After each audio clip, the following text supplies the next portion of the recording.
This is the Running Channel podcast with me, Andy Baddeley, a two-time Olympian, just about at peace with the fact that I'm never going to be as fast as I once was. I don't think you are. And me, Sarah Hartley, I'm an average runner and I am running marathons and trying to get faster each time I run one. Not average anymore, Sarah. And I'm Rick Kelsey and I am school cross-country captain for Colby Grange Grammar School in the Wirral. 3 years ago. You are the You captain? are. Or you were? All right, I was. I like to think of myself as life captain. Your Life Yeah. They've retired your jersey. Yeah, what's it when the Pope stays? Pope Emeritus? I'm Captain Emeritus. Incredible. Well, Sarah's talked about marathons. We're going to be talking about that today because Sarah has just run London Marathon. So we're going to dive into that and find out exactly how she got on. Before we do dive in, I think we're going to have to address some things because I have a whole load of notes from the last. So I ran London Marathon. We also had a pop-up at London Marathon, which was incredible. Mile 27. Mile 27. It was open from Thursday to Sunday, which meant I had to spend a lot of time with these two idiots. And so I have notes. The first one that I want to talk about is probably one of my favourite moments that has ever happened. Oh, that's a big between sell. the That's three a of big us. sell. And it was when Sit back, Andy. on Friday night, Yeah. we were wrapping up our party. You know, the music was flowing, Yeah. the wine was flowing for Rick. Always. And these three people walk into Mile 27 who turn out to be some pacers who were going to be pacing the London Marathon. And we started talking to them and they'd come over from America and they headed up their own kind of... They headed up the pacing for a Yeah, they go race. around the whole circuit pacing. They were like And then really keen it's runners. a really like yeah. cool thing, and they swap and they'll go and pace each other's races to like find out what they do, get tips, share advice. Yeah. Anyway, so I thought that this was a perfect opportunity to say to them, "Oh, Andy needs your advice because he is rubbish at pacing." Brilliant. And obviously, not everyone knows you're an Olympian. And genuinely, I think the best moment to ever happen was that one of the women was like, "Well, what did you do? What did you do?" And I was like, "Well, he tried to pace a 40-minute 10K. And what time did you run?" I don't know, low 38 minutes, 38:10, 38:20. And she literally just went, "No, that's so bad." She did absolutely lay it justifiably. I think it was bad. It was so good. And then she just spent the next 5 minutes going like, "You know, you're really fast. You've got potential. You just What, to need to Andy? get a little Yes. bit better." Andy, And then did she know who you were? No, she had No. no idea Love who he that. was. It was Love so that. good. And then and you like properly just took it. I did take it. I took it because But then you tried to be like, hey. That, you know, I paced another 10K where I needed to pace 40 minutes and I ran 39, what was it, 55 or something Yes. like that. And then she went, "No, that's not good either because my you're going to have gosh. people behind you and you need to give them a little bit of time to cross the line and still go under." I missed this conversation. Andy, Yeah. on the way out, did you go, by the way, these are my 2 photos of me at the Olympic Games? no, I did. It was. I would never do that anyway. But it did feel like the conversation had gone You way wanted too to. way You too wanted far to. to be like, you know, I ran in the Olympics. so I just loved it. Your face was just like, yeah, I just had to sit and take it for 5 minutes. That is so funny. There's another favourite moment for me, which has nothing to do with running actually, and I made a note of it in my phone. But it's just a Rick special, which I think that regular listeners will enjoy. Actually, all listeners might enjoy. So, What night was this? Tito is our videographer on I know the what you're channel gonna and say. who's paced or run with Sarah before. He's the evil genius who started 1 second behind Sarah. he's now 2 minutes quicker than me over a marathon. So his lovely wife came in at the end of our party on Friday night. Look at and Rick's face. Rick, who I would say sells himself as probably the master of small talk. Like, you know, that's he his is thing, right? Mr. Sociable. Mr. So life at the parties, they had a few, 1 or 2 glasses of Gavi by this point. Had a good time. Yeah. And then you went straight in to Tito's lovely wife. For almost the first bit of small talk was, "Hey, how's it going? Are both your parents dead yet?" I didn't say that. You did say it. I said, are both your parents still alive? Oh, so much better. So much better. What was the thinking behind that? Yeah, how's that a good conversation starter? This is so out of context. It's unbelievable. I don't think it is. There wasn't much context in the actual moment, was there really? We were talking about Tito's wife moving over here with her siblings. And I was thinking... From her Argentina. from Argentina. I was thinking the parents must miss them. So you know, the context was, oh, who's back in Argentina? And that's which where is it a came perfectly valid question that you could have asked. Yeah. The phrasing is your very strange. phrasing. Oh, actually, so good. she was an absolute belt. You know, we had a belt of a time with her. Also, Mike from the Wirral, who's listens to this podcast while he decorates his house. Nice, love that. Ray from Waterford with his plantar fasciitis. Yeah. Yes, yeah, we chatted He was to Ray a for nice bit. guy, Yep. nice guy. And Pete Norris, the opera singer, all came into the yes. shop. Yes, Yeah. he did. That was. I mean, he had an incredible voice. Just a speaking voice. Speaking voice, yeah. We didn't get him to demonstrate. Yeah, some fantastic people at Mile You were going to 27. get him to demonstrate, weren't you? And then you were so protective of the glass of wine in your hand that you were worried that he was might going to shatter it. Yeah. Also, special shout out to a guy named Jonathan who came into Mile 27, I think on the Thursday. And I was like, oh, like, are you excited to be running this weekend? And he was like, yeah, really excited. Also, I'm proposing to my girlfriend at the end. Oh. And I literally spent the whole day on Sunday being like, I wonder what happened because I didn't find out. Well, he sent me an Instagram DM. Oh, yeah. And she said yes. Oh, congratulations. Hang on, when did you do it? Right at the end? Right at the end. So I've got a picture of him. He is in the, the like foil blankets that you get. He's wearing that as a skirt. He is down on one knee, which is flipping impressive after running a marathon. Yeah. And everyone around them is just cheering. Oh my So gosh, that's good. so nice. Also, a little shout out to Ollie, who's one of the bravest guys that we met over the weekend. Ollie had been having some difficulty in his foot for the last couple of weeks. And then he was like, well, I'm going to go and get an MRI scan. Came in from Bristol to London, got an MRI scan on the Saturday morning ahead of running the marathon on the Sunday. Had done a 16-week training block.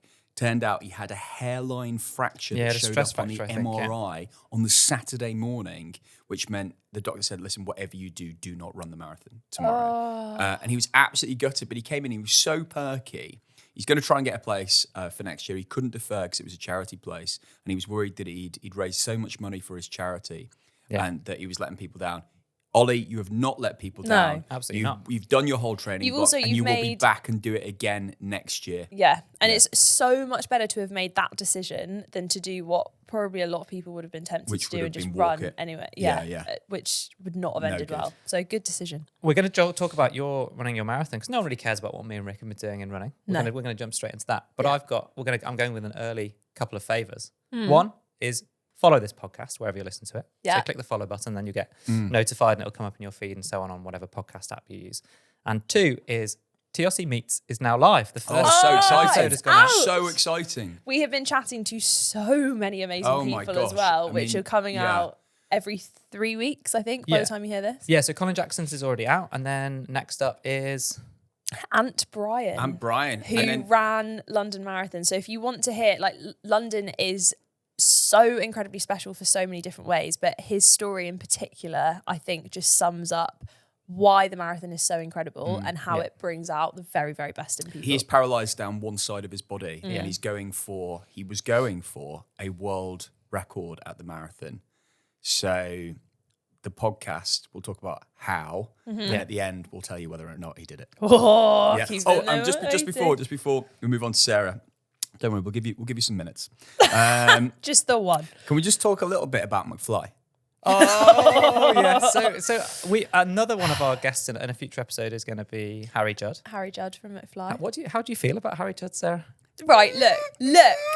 Okay, I am. Rick's he's recreating the noises that Sarah made throughout the interview, where she essentially just whimpered into the microphone. I didn't even realise I was doing it, but look, so I hate you so much. Look, just to pull out a few excuses of what happened, our chairs were slightly weirdly angled because we'd obviously moved all of the podcasts to do it live at London. That is excuse number one. So that meant that I couldn't really see Rick as I'm seeing Rick now, actually. and I was fully angled towards him, which I only realised that was convenient for you, wasn't it? Yeah, it was so convenient. Really intense but eye he contact. is so lovely and talks so passionately about running.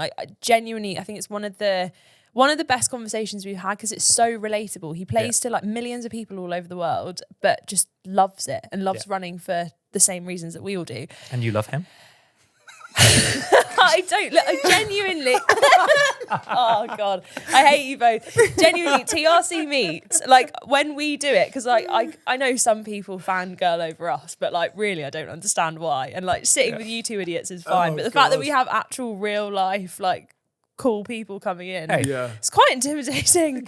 Amazing people with inspirational stories. Yeah, including a very exciting episode that we recorded in mile 27 with Jasmine Paris. Oh, gosh, so yeah. if you, These are all coming up. So I know, stay so tuned. stay We almost tuned. have too much She good was stuff. so calm. Yeah. So calm. yeah. And she's got this story. I don't want to tease too much, but she's got this story about how she trained for Barclay.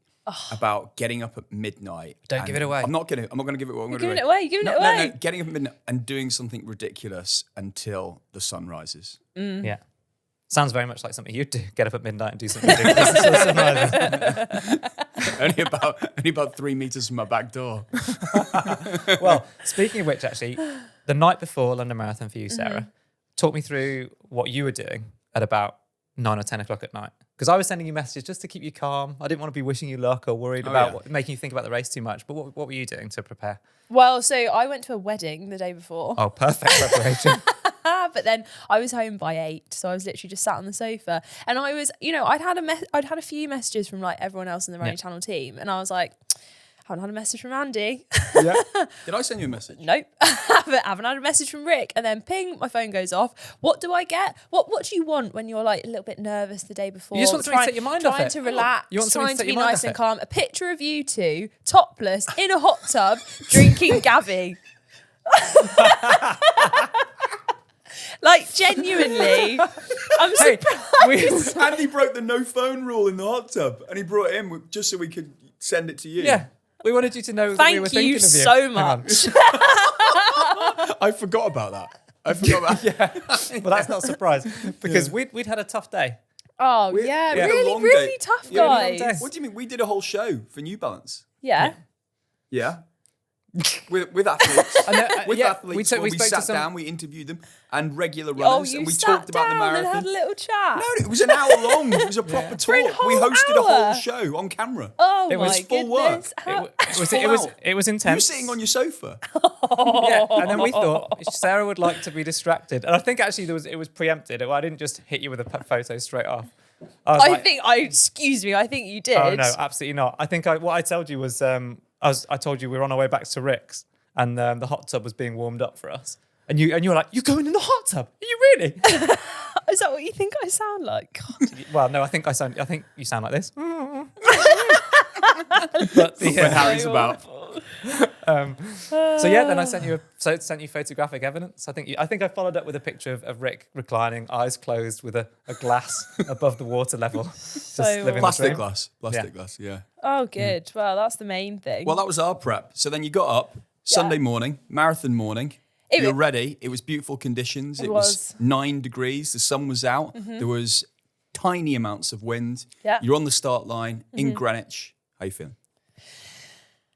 I was feeling pretty calm, actually, to be honest. Like, I think that's the best kind of preamble. That's the best preparation I've ever done going into the race, considering the day before I was not calm. Like, I woke up, we'd been doing stuff with Mile 27, like all in the lead up. And then I'd made the decision like a few weeks before that actually Saturday, I was going to stay at home, go to this wedding literally just for an hour to see them get married and then come back. But I started to feel really ill on the Saturday. And you know, like when you've just been doing so much that your body then goes like, whoo, we can take a break now. Let's everything go wrong. So I did every single step that you can think of to like try and make this. It was kind of like a bad cold, really. But like you don't want a cold when you're running a marathon. So I was like, right, okay, make myself feel better. And then I woke up on the Sunday and felt absolutely fine. So that was like, because I'd been panicking about that the whole day before, I was like, whew, okay. Everything is good. Weather is nice. You get to wake up really late if you run London. If you're an elite, maybe not. But like for me, woke up at 7 a.m. Well, that is pretty civilized. It was so good. Woke up at 7, ate some breakfast. And just just made me think of something that the day before we did speak to this big room of people where we were interviewing these athletes. And Rick decided to give them all a weather forecast for the Sunday morning. He told them, I think this is a more or less verbatim quote. Yeah. That it's going to be the best marathon conditions in 30 years. No, that was true. Was that actually true? Yeah, it was actually true. Mate, I thought you made that up. Those 250 people in that room on Piccadilly, they got bang up to date information. This is like better than the Met forecast. No, that was, I'm not sure it was 30 years. I think it was 20 years. But yeah, weather conditions, perfect. Very, Well, very there you go. good. I was just throwing Rick under the bus, but it turns out he was No, right. it was actually decent. Even a stop clock is right twice a day. Yeah. So Savage. But yeah, no, it was very leisurely. You had to, so my start was the red start. So you have to walk up Greenwich Hill, which personally I think is a bit mean, but like did it very leisurely, got into the start pen. Oh, that's the quite rare start, isn't it? As in rare. It's the little one. If you were in a ballot of people Yeah. went into the marathon, only a small amount of people, so it'd be a small chance that you got into that start. Because most really? people start in Blackheath, yeah. Right. Yeah, it was like, it did feel, I haven't been to a race, I don't think, where you start in different places. And it was quite... And then you merge, and it's crazy the points where you merge. Yeah. does it take about that- 3 miles to 3 miles to merge? Yeah, roughly? so like we started off And it's tight. and Mo knew everyone. Like that also made me calm as well, because we got into the pen and Mo was like, hey, and like literally all of his friends were just around us. So I was like, oh, well, I don't really need to think about running a marathon. We're just chatting. I was like, hi, nice to meet you. Yeah. Which was quite nice. Then we started off, and the wave that so me and Mo, when we signed up, we put down a time that was very ambitious in the hope that, because it's such a congested race, we wanted to like not be around. Basically, we knew how many people went for 3:30. So we went like a little bit away from that so that we weren't congested around that. We ended up in a pen with the 3:45 pacers. Yeah. So when we got in there and we realised that, we were like, okay, well, we're looking to go under that. So we're going to be spending, because the wave before us as well had a 3:45 pacer in there as well. So we were like, okay, we'll spend the race like overtaking people, but that's not necessarily a bad thing. Also had a 3:45 pacer in. Yeah, I think it was like the back end and the front end. It's quite confusing, those paces, because when I was waiting for you to go past, there was a 3:45 went ahead of a 3:30, and then I think there was like a 3:15 or something. Don't know what don't know what he was doing. Well, because they all start off at different times. Right. The merge point is it's fine. Like you all merge together, but it's quite weird because you spend the first 5K kind of settling into the pace, settling into the race, soaking up the crowds, which are literally there from the first step, which is so nice. And then suddenly you merge about 5K in, and it's like, whoa, where all these people come from. I actually quite liked the race environment that I was in. And then from there you go from, okay, it's not just a few of us on the course anymore, it's double, triple the amount. Then you get closer towards Cutty Sark, and it just... It's so tightly bonkers. packed. It's so tight. I was scanning because obviously there was no signal anywhere on the course, basically. So you just have to scan the crowd. So I was just looking for you, standing up, because you got nothing. And I had there were 2 Sarah Hartleys running. Yeah. And the second Sarah Hartley was about 25 minutes behind you. So I was guessing that you were the first Sarah Hartley. Correct. So I was just scan, and the intensity, thickness of the crowd. And I was kind of looking for Mo's hair, to be honest with you. Yeah. Trying to find you. And then, it was so long now. And then spotting you, I was like just screaming when I saw you. Yeah. I still can't believe you got out on the course. I know. You weren't where you were supposed to be, though. Like, it was quite a fluke that you were. But to be fair, it was so hard to get where you were supposed to be. It was. I've never seen it so rammed. No. So I came out of Cutty Sark DLR. So if you ever do the London Marathon, this is kind of where a lot of people go. And it's basically you can't cross the road. There are no crossing points. You have to walk up around Cutty Sark and then down Woolwich Road towards Charlton to get across. So I'd done that taken me about an hour and a half to get to that point. But apparently as well, like later in the day, apparently they closed the DLR. That's how busy it was. Yeah. Because we'd made an ambitious plan for our 2 film teams to get all around, and that was very quickly thrown in the bin, because it was, I don't think London has ever been that busy. I've never seen I was chatting to someone afterwards and we were talking about, so there are a few iconic moments in London. You've got mile 6 around Cutty Sark, this like famous old ship, so you can see it as you come in. And then you've got Tower Bridge, and then Rainbow Road or Rainbow Row was another one that I'd heard of that was like incredible. So those were the kind of 3 points that I was looking forward to. Hit the first one, mile 6, and I was chatting to someone afterwards and we were like, it was almost, in a good way, it was almost too much. Yeah. Like it's what I can describe as when you see celebrities getting like hounded by the press, and there's just like loads of flashing lights in their eyes and like loads of stuff going on. That's kind of what it feels like. And it's amazing because you're running through it, but it is a bit like... intense. Yeah. We were talking about this as to... Because you'd said your A goal was to enjoy it and to soak up that incredible atmosphere. Because yes, you can definitely run fast at London. But if I contrast your experience and my experience of being on the course with also my experience in Valencia, where I don't really remember that much of it, and it wasn't bad atmosphere at all. It was really cool. It was, but I don't really remember any particular landmarks. I was really focused on my pacing and running as my first marathon, but I had a very clear pace goal in mind. Yeah. And there was no point until the last 2 or 3K where you'd be like, oh my God, this is like overwhelmingly loud. And that probably allowed me to just drift. There were actually quite a lot of nice, quiet moments of contemplation. In Valencia? Yes, exactly. But I was going to contrast that with, what did you think of London? Like, is it noisy the whole way? Yeah. There's a section. So The tunnel? You remember how I talked about the first half of a marathon is boring? I take that back.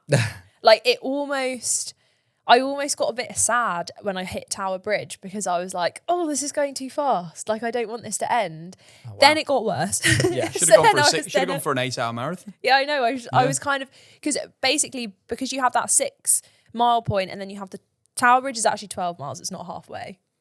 Because people say don't treat it as halfway because halfway in a marathon is not halfway. But anyway, even if you were, Tower Bridge is significantly under halfway. So like, it felt like it was going really quickly. And Tower Bridge as well.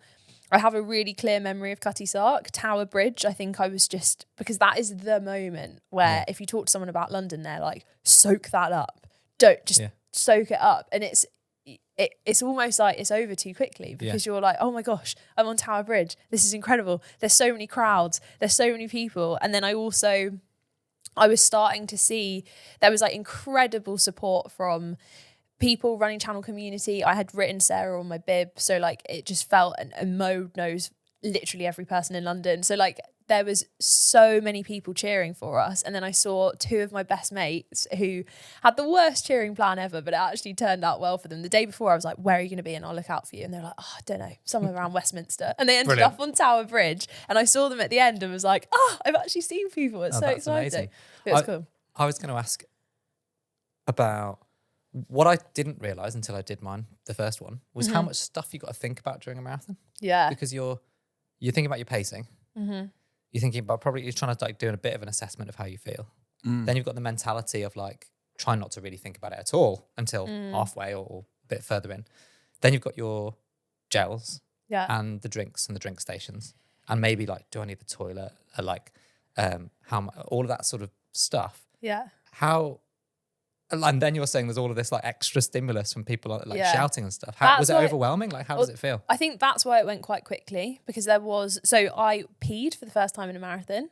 It's not as bad as you think. However, top tip, lock the door. Oh, yeah, because people trying to get in. Someone walked in on me weeing in a marathon, which was a low moment in the marathon. This is the glamour. It was so this is good. What people are here for. What mile did you go for a pee? Mile 8 because that's quite early. It was early. About 15. Basically, before the marathon had started, I'd had 2 bottles worth of electrolytes because I was like, the one thing I don't want to happen is to be dehydrated because I know that I've done that before. I don't want to be there again. And then I think I just like hadn't timed my like weeing before the race properly. And Mo went for a wee probably at like mile 4, mile 5 maybe. And then after he'd done it, I was like, oh, I'm so jealous. So was it in now or was there a queue? No, it was literally in and out. So I was like, how long do you think you lost? Well, so that kilometre, you can literally, if you go into my splits, you can see it. That kilometre was 5:41. Oh, so that's not that much off. Your splits were amazing. It was 20 seconds I took to pee, which I'm actually quite proud of. We should also talk about your splits. I know, and then talk about the time you ended up running and how that stacked up against what you wanted to run. But you were a metronome. And I think when you spoke to me, you didn't feel like this. But we were tracking you and every 5K was the same. Yeah. Pretty much within a few seconds. So the pacing plan was get faster every like 5 to 10K. Yeah. And it was basically work my way down from starting off at 5:20 per kilometre, then work my way all the way down to like 5:05 if I can get there. The one thing that I'm kind of annoyed about, but also I wouldn't swap the experience for like a faster time, but I lost my head in that race massively. Mo was so good at the pacing, and every 5K he was like, right, okay, we're speeding up. And for the first I remember in the first 5K we got to 5K in and I was like, no, okay, let's stick at 5:20s and then we'll speed up when we get to 10K. And then we did speed up and we went to 5:15, and then when we got to 20K he was like, okay, we're speeding up. And I was like, okay. And then we went to 5:10.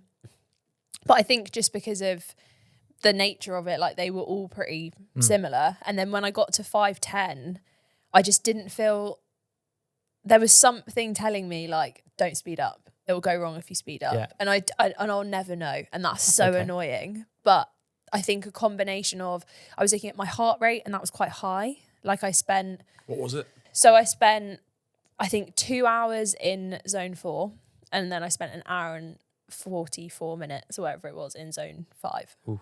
Which, so at that Your heart point... rate is naturally quite high. Yeah, my heart rate is quite high. So I was looking at that and I was like, maybe, because I couldn't remember from previous marathons, I was like, maybe it is in zone 5 for a marathon. I did the whole thing, yeah. Maybe I can do it. But yeah, so that was like slightly panicking me. And my head was just telling me like, don't do it. You can't do it. You're going to... So then I think essentially I was having so many internal dialogues with myself that I was like, let's just stick. So we tried to then just stick at like 5:10 per kilometre the whole way to the end. I was going to ask you a question about this. I wonder, this is more of a reflection on personalities as well. Mm-hmm. So I'm not saying that I could have paced you accurately, and I know you've been taking the mickey out of me for pacing. Yeah. But it makes me think back a little bit to you a few years ago. We did Breaking 45 Yeah.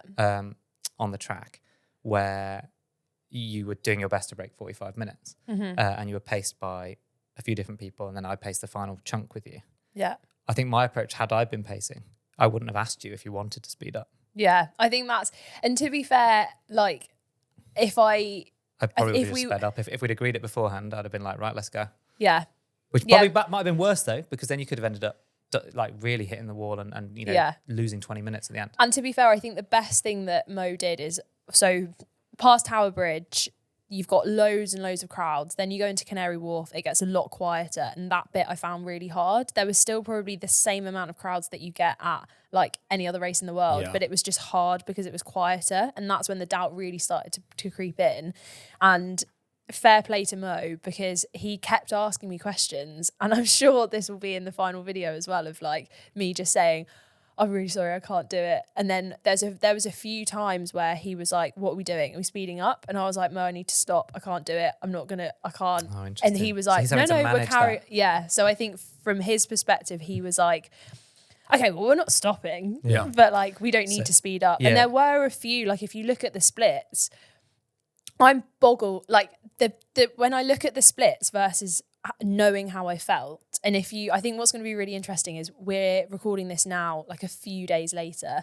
The interview that will go into the final YouTube video is literally an hour and a half later. And the guys made you cycle across London back to the studio to film that. Yeah, right? I just did a casual duathlon. But you can, if you've ever been in a racing situation where you have like doubted yourself or like you've lost your head a little bit, watch that video, because I can look back at those splits and I can go like, oh, that was actually pretty good. I probably could have sped up. There was a 5:06 there. Why wasn't I speeding up? Splits. But like, you can just see that the mental state that I got myself into I need to work on that. Hey, you still managed to do an interview on the radio with me afterwards. Oh my gosh, yes. Can we talk about that for a second? So I finish in a PB, which like... Yeah, fastest you've ever run a marathon in your life. Yeah, so I am... over the moon. I saw my mum, I saw my best friends, I saw so many wonderful people out cheering, and it was unforgettable, like the best marathon I've ever done. Are we going to say on here what time you finished with? 3:44:22. So incredible. a sub 3:45, which like I never thought would be possible. I'm just greedy and competitive with myself. I finish. I'm like so made up. Me and Mo hobble over to Horse Guards Parade. We meet up with the rest of the team, and they go, "Oh, by the way, you're on the radio with Rick at 4:40 or like 4:20 or something." And I was like, right, okay. Don't really think that too much about it. We come back, we do the interview literally 5 seconds before going onto the radio. I am bawling my eyes out, crying, like recapping the hardest part of the race.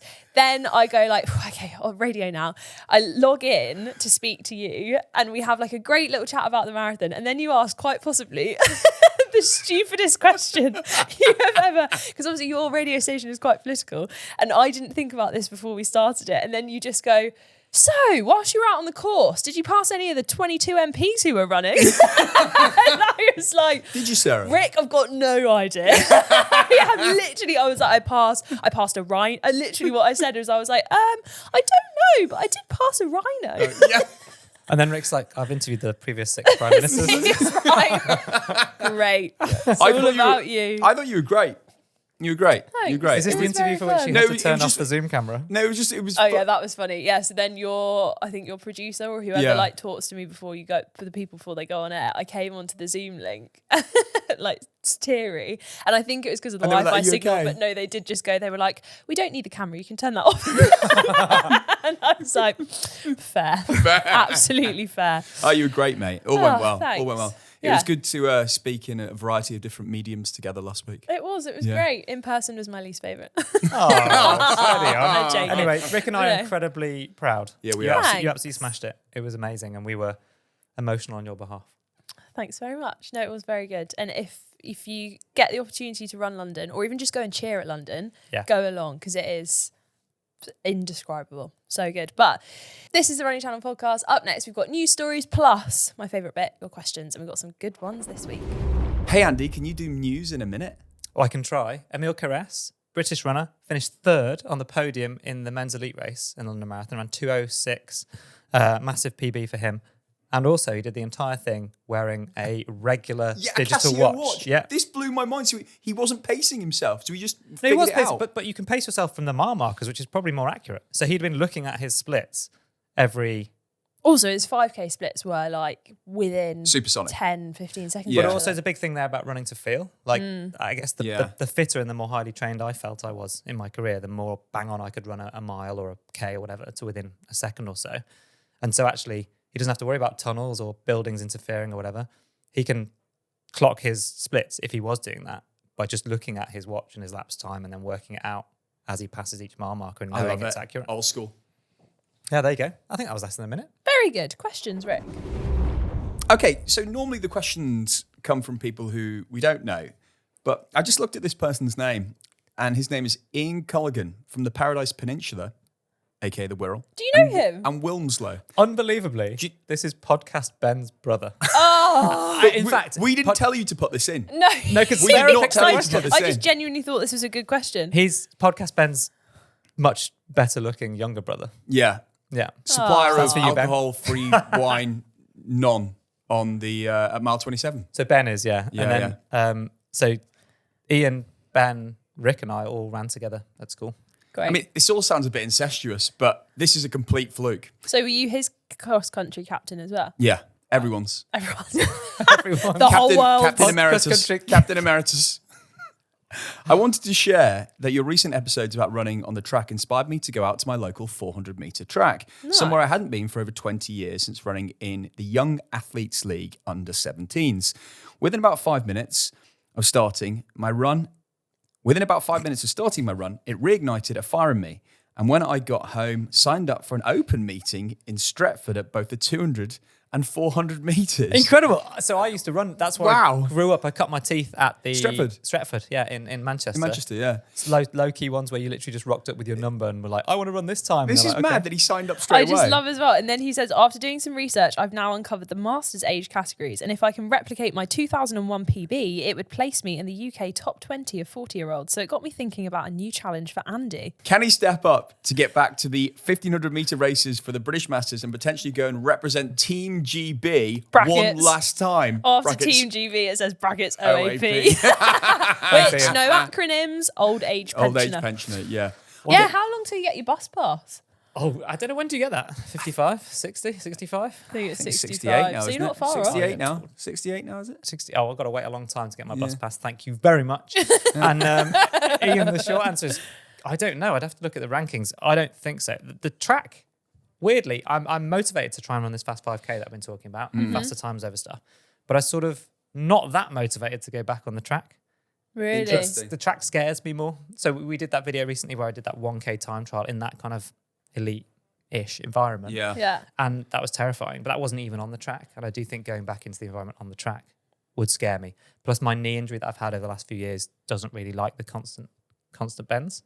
I'm just making excuses to try and avoid comparing myself to the best vets. Because, I mean, I don't have the stats in front of me for 1,500 metres on the track, but one of the guys that came in to see us at mile 27 at the weekend, I think he was third fastest V45 in the marathon. He ran 2:27. Oh my gosh. So, So Andy, all of these things seem a bit out of reach. Believe in yourself. I do believe in myself. Anything's a bit. possible if you just believe. Oh, with you on my side, how could I fail? Did you two just do a scene from Disney? Yeah. I was just trying to see if I was nice, whether she'd just do the little Harry Judd whimper. Absolutely not. Well played, Ian. That's amazing. I went on his stag do. Oh, God. Yeah. Do you actually remember him, unlike Andy's Yeah, because coach? on my stag do, you spent most of it comatose under a bush. No, Yeah. we went to Chester races. Good stag. Better than my stag? Can't remember. No, yours was just as good. Oh, that's- Equal stags. Equal stags. Very good stag. You're What are you such a looking at? liar. Oh, it's just you two are just ridiculous. Right, well, that's it. Although I do have a quick favour to ask. Yes. So, we've been doing a lot of debates recently. We actually did a live debate on the last, when we did a podcast at Mile 27, which was very good. I've got another one. Oh. Do you round up your runs? So is this running 4.9k on your watch when you get home? Mm-hmm. What are we doing? 5K? Are we doing a lap round the car park? Back- Doing a lap round a tree? I go to the bottom of the road and back, so yes, I do round up You my do? runs. Yeah, so I get to my front door and then I run to the bottom and back, just double back on myself. Oh, see, I now don't. So I spent 20 years thinking, who are these idiots that round up runs? Oh, yeah? And now I'm one of them. Are you? Not always. I didn't yesterday. But during my marathon program, when it was very clearly like Yeah. 8k, 20k, Yeah. 15k, whatever it would be, I was like, well, I'm not going to do 14.5k when it tells me I've got to run 15k. Yeah, I do feel like it's a slippery slope as well, like within a training plan. If you go like, well, I've done 4.8, that's kind of like 5. Let then it the off. next day you're Next doing day, like, I'll well, call I it could 4. probably do 4.6. Well, Yeah. 4.4. this Well, would be my- 3. That's Yeah. the same. This would be my whole running career as a professional because I didn't have a GPS watch. And I never bothered actually measuring anything. So when I said like, I'll run 90 miles this week or 95 miles, it was just like roughly. Yeah, exactly. Well, it doesn't Oh, really I ran an I hour. think- That's 9 really miles. I matter. think you ran 10 miles a week when you were in elite. You're like, that's 90. That Yeah. feels like it. That's where we should leave it because Rick's waving his arms at us. Yeah, But email that's the in end of the podcast@therunningchannel.com. Do you round up your runs? And we will see you and hear you and feel you Sarah's Really? lost her mind. next time.